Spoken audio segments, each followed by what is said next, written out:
नमस्कार, आओ मिलकर सीखे चैनल पर आपका हार्दिक स्वागत है। इस वीडियो में हम कक्षा 7 इतिहास की दैनिक पाठ योजना बनाना सीखेंगे, जिसमें प्रकरण लिया है अकबर की नीतियाँ। इसमें शिक्षण बिंदु है प्रशासन के मुख्य अभिलक्षण, इबादत खाना और मकतब खाना। तो चलिए शुरू करते हैं। सर्वप्रथम लिखेंगे विद्यालय का नाम, जहाँ पर आप ये लेसन प्रस्तुत करेंगे। कक्षा 7, यहाँ पर दिनांक और विषय इतिहास। कालांश, यहाँ प्रकरण का नाम अकबर की नीतियाँ। समयावधि 30 मिनट। फिर एक टेबल ड्रॉ करके एक तरफ लिखेंगे शिक्षण उद्देश्य, दूसरी तरफ अपेक्षित व्यवहारगत परिवर्तन। शिक्षण उद्देश्य में पहला लिखेंगे ज्ञानात्मक। इसमें लिखना है विद्यार्थी अकबर की प्रमुख नीतियों से संबंधित तथ्यों का प्रत्यास्मरण कर सकेंगे। विद्यार्थी अकबर की प्रमुख नीतियों से संबंधित तथ्यों का प्रत्याविज्ञान कर सकेंगे। अवबोध, विद्यार्थी अकबर की प्रमुख नीतियों से संबंधित गतिविधियों की व्याख्या कर सकेंगे। विद्यार्थी अकबर की प्रमुख नीतियों से संबंधित तथ्यों में अंतर स्पष्ट कर सकेंगे। ज्ञानोपयोग, विद्यार्थी अकबर की प्रमुख नीतियों से प्राप्त ज्ञान को अपने जीवन में आवश्यकता अनुसार उपयोग कर सकेंगे। विद्यार्थी अकबर की प्रमुख नीतियों से संबंधित तथ्यों का विश्लेषण कर सकेंगे। कौशल, जिसमें लिखेंगे विद्यार्थी अकबर की प्रमुख नीतियों को समझने की कुशलता का विकास कर सकेंगे। विद्यार्थी अकबर की प्रमुख नीतियों से संबंधित तथ्यों को सूचीबद्ध करके तालिका तैयार कर सकेंगे। अभिरुचि, विद्यार्थी अकबर की प्रमुख नीतियों के विषय का अध्ययन करने में रुचि ले सकेंगे। विद्यार्थी अकबर की प्रमुख नीतियों से संबंधित घटनाओं पर विचार विमर्श करने में रुचि पैदा कर सकेंगे। अभिवर्ती, जिसमें लिखेंगे विद्यार्थी अकबर की प्रमुख नीतियों के प्रति सकारात्मक दृष्टिकोण का विकास विकसित कर सकेंगे। विद्यार्थी अकबर की प्रमुख नीतियों के प्रति समीक्षात्मक दृष्टिकोण का दायित्व निभा सकेंगे। शिक्षण सहायक सामग्री, लपेट फलक, श्यामपट, चौक, डस्टर, संकेतक एवं समस्त कक्षा उपयोगी शिक्षण सहायक सामग्री। पूर्व ज्ञान, विद्यार्थी अकबर की प्रमुख नीतियों के बारे में सामान्य जानकारी रखते हैं। फिर है प्रस्तावना प्रश्न, जिसमें टेबल ड्रॉ करके लिखेंगे छात्राध्यापक क्रियाएं, दूसरी तरफ विद्यार्थी क्रियाएं। अगर आप छात्राध्यापिका है तो जहां पर भी छात्राध्यापक लिखा है उसकी जगह आप छात्राध्यापिका लिखेंगे। इसमें फर्स्ट क्वेश्चन करेंगे मुगलों ने सत्ता स्थापित करने हेतु कहाँ आक्रमण किए थे? दिल्ली पर। दिल्ली किस देश की राजधानी है? भारत की। भारत का क्षेत्रफल की दृष्टि से सबसे बड़ा राज्य कौन सा है? राजस्थान। राजस्थान का सबसे प्रतापी शासक कौन था? महाराणा प्रताप। महाराणा प्रताप के विरुद्ध किस मुगल शासक ने आजीवन युद्ध लड़ा? अकबर ने। अकबर की नीतियों के बारे में आप क्या जानते हैं? तो समस्यात्मक प्रश्न। अब है उद्देश्य कथन, जिसमें लिखेंगे आज हम अकबर की नीतियों के बारे में विस्तृत अध्ययन करेंगे। प्रस्तुतिकरण, जिसमें शिक्षण बिंदु, छात्राध्यापक क्रियाएं, विद्यार्थी क्रियाएं, विधि प्रविधि और श्यामपट सार।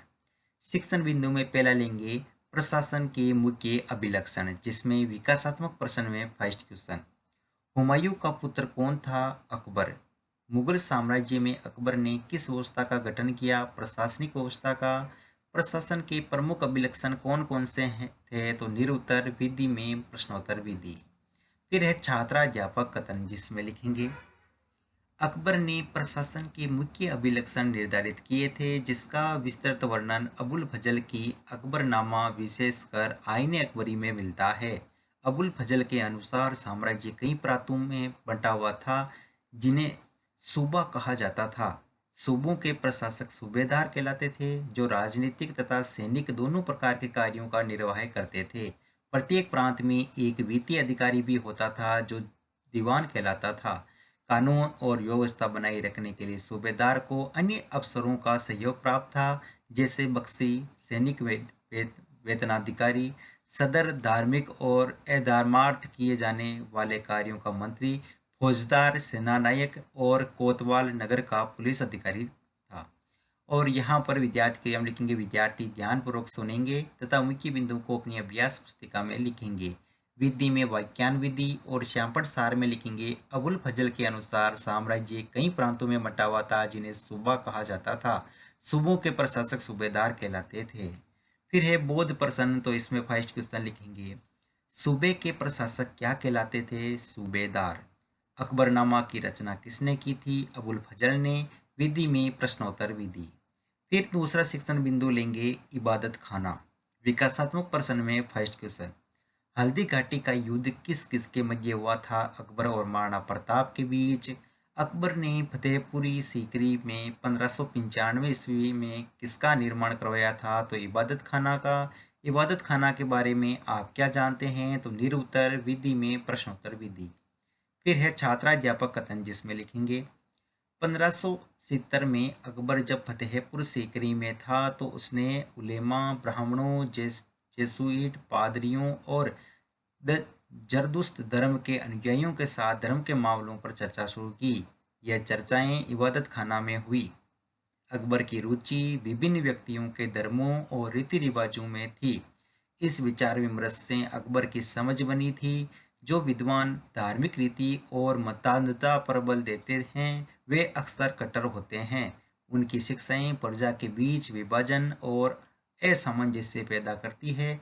ये अनुभव अकबर को सुलह ए कुल या सर्वत्र शांति के विचार की ओर ले गए, जिसमें कई केवल सच्चाई, न्याय और शांति का बल दिया गया था। और यहाँ पर विद्यार्थी की क्रिया में लिखेंगे, विद्यार्थी ध्यानपूर्वक सुनेंगे।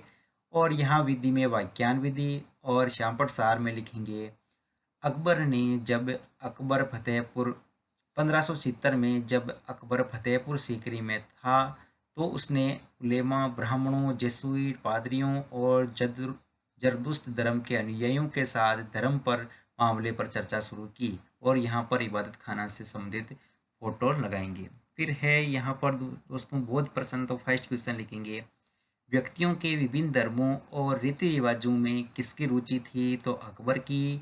सेकंड क्वेश्चन अकबर के अनुसार कट्टर विद्वानों की धार्मिक शिक्षाएं कैसी थी? तो यहाँ पर लिखेंगे विद्यार्थी क्रिया में प्रजा के बीच विभाजन और असामंजस्य पैदा करना था। विधि में प्रश्नोत्तर विधि। फिर तीसरा शिक्षण बिंदु लेंगे मकतब खाना। विकासात्मक प्रश्न में फर्स्ट क्वेश्चन भारत में प्रमुख और सर्वाधिक लोकप्रिय मुगल शासक कौन हुआ था? अकबर। अकबर द्वारा फारसी भाषा में किस ग्रंथों का अनुवाद किया? तो मकतब खाना, रजबनामा आदि। मकतब खाना के बारे में आप क्या जानते हैं? तो निरुत्तर विधि में प्रश्नोत्तर विधि। फिर है छात्राध्यापक कथन, जिसमें लिखेंगे अकबर ने कई संस्कृत ग्रंथों के फारसी में अनुवाद कार्यों को संपन्न कराया। इस उद्देश्य हेतु उन्होंने फतेहपुर सीकरी में एक मकतब खाना या अनुवाद ब्यूरो की स्थापना भी की। महाभारत, रामायण, लीलावती और योग वशिष्ठ जैसे कुछ उल्लेखनीय संस्कृत ग्रंथ को अनुवाद कार्य के लिए चुना गया। रजबनामा, जो महाभारत का फारसी अनुवाद है, वह महाभारत की घटनाओं का विस्तृत चित्रांकन है। अकबर की मंशा थी कि साम्राज्य फारसी भाषा हो और हिंदू महाकाव्यों का अनुवाद हिंदू विषयों से संबंधित और समावेश की भावना को प्रोत्साहित करने का एक तरीका था। ब्यूरो को मुस्लिम पवित्र पुस्तकों का फारसी में अनुवाद करने के लिए कहा ताकि मुस्लिम और हिंदू दोनों एक साझा भाषा में संबंधित पवित्र ग्रंथ तक पहुंच सके। विद्यार्थी के नाम लिखेंगे, विद्यार्थी ध्यानपूर्वक सुनेंगे तथा मुख्य बिंदु को अपनी अभ्यास पुस्तिका में लिखेंगे। विधि में वाक्यान विधि और श्यामपट सार में लिखेंगे अकबर ने कई संस्कृत ग्रंथों के फारसी अनुवाद कार्यों को संपन्न करवाया।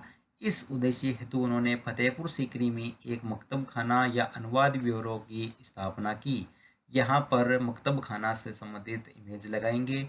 और बोध प्रश्न में फर्स्ट क्वेश्चन करेंगे अकबर ने मकतब खाना की स्थापना कहाँ की? तो फतेहपुर सीकरी में। सेकंड क्वेश्चन महाभारत का फारसी अनुवाद क्या है? तो रजबनामा। यहाँ पर विधि में प्रश्नोत्तर विधि।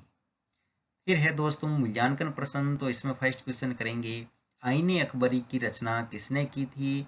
अबुल फजल, अकबर, बाबर, हुमायूं। प्रत्येक प्रांत में एक वित्तीय अधिकारी कहलाता है। दीवान या सूबा। कोतवाल नगर का पुलिस अधिकारी होता है। सत्य या असत्य।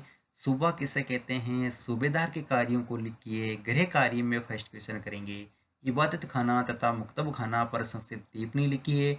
इसी में सेकंड क्वेश्चन प्रशासन के मुख्य अभिलक्षणों का वर्णन कीजिए। अंत में पर्यवेक्षक टिप्पणी।